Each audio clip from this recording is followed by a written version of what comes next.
Alright, so in the previous lecture, we had listed out the various structures in nature that give rise to unique and interesting functions, such as mechanical properties, optical characteristics, adhesion, etc.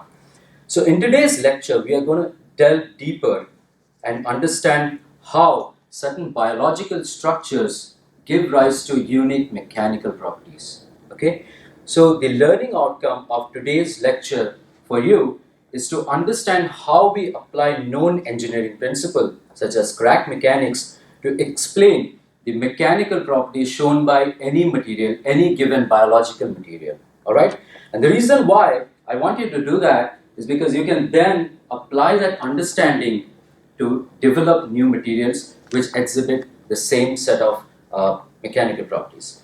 So I'll start by giving a very simple example. All of you have seen this. It's a meringue shell, right? You have seen these while walking by the shore. Have you ever picked one of these and tried to break it? All right. It's extremely tough to break a meringue shell by hand. All right. Let me tell you something. The meringue shell is actually made of the same material that a piece of chalk is made of. And it obviously doesn't take a lot of effort to crush a piece of chalk, break it, isn't it? Now the reason why the meringue shell is so incredibly tough in comparison to a piece of chalk, is because it has a very well-defined internal structure. Okay? And the internal structure shown over here of this meringue shell, which is called nacre, actually, is like this brick mortar sort of arrangement that we also see while we are building walls. So it's a basic civil engineering idea that we also see in biological structures, although at a very small length scale. Because here, these are these small calcium carbonate bricks, let's call it calcium carbonate bricks, are actually extremely small. They are smaller than the thickness of the human hair. All right, and they are basically embedded in this organic matrix, which is 1,000 times thinner than each individual individual calcium carbonate. So the most important understanding that you must have here is that the meringue shell is not a single homogeneous material like a chalk. It's actually a composite. Okay. Now, we'll basically apply crack mechanics, the idea that we know about how crack propagates through material, and explain why the nacre is so tough. And the materials that we have developed so far, for instance, glass or ceramic, are super strong, but they are brittle. Okay? So here to the left is actually a piece of glass, and there is a notch here, and what I'll do is I'll basically apply load on this piece of glass and try to break it. Now what happens is when I do that, the crack essentially propagates through this block of material and makes its way through all the way to the end. What happens is the material entirely breaks. Alright? So that's the reason it is brittle. Now what happens in case of the nacre actually is a very different mechanism. Although in the initial stages it's the same, but it eventually becomes a very different mechanism. And it's exactly the same type of behavior we see in a brick wall. What happens?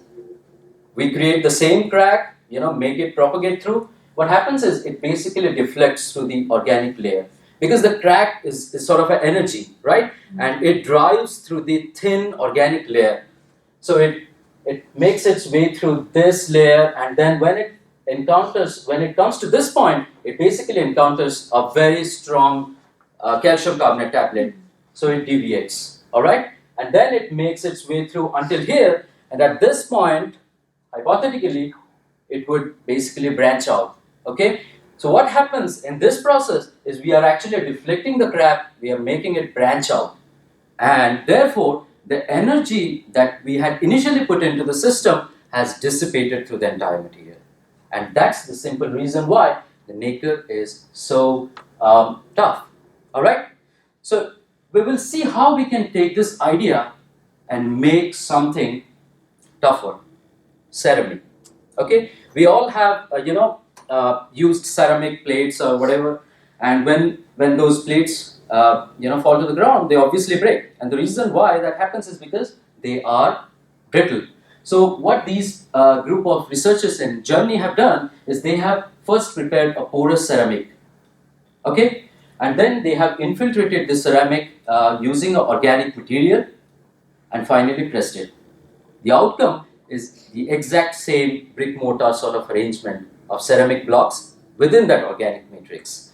And this material is almost 300 times tougher than the traditional ceramic. Alright? So, to summarize, in today's lecture, we understood why nacre exhibits strength and toughness. Okay? Because it's a composite, and when a crack propagates through nacre, basically it deflects into very complex pathways and branches out, and therefore the energy is dissipated through the matrix.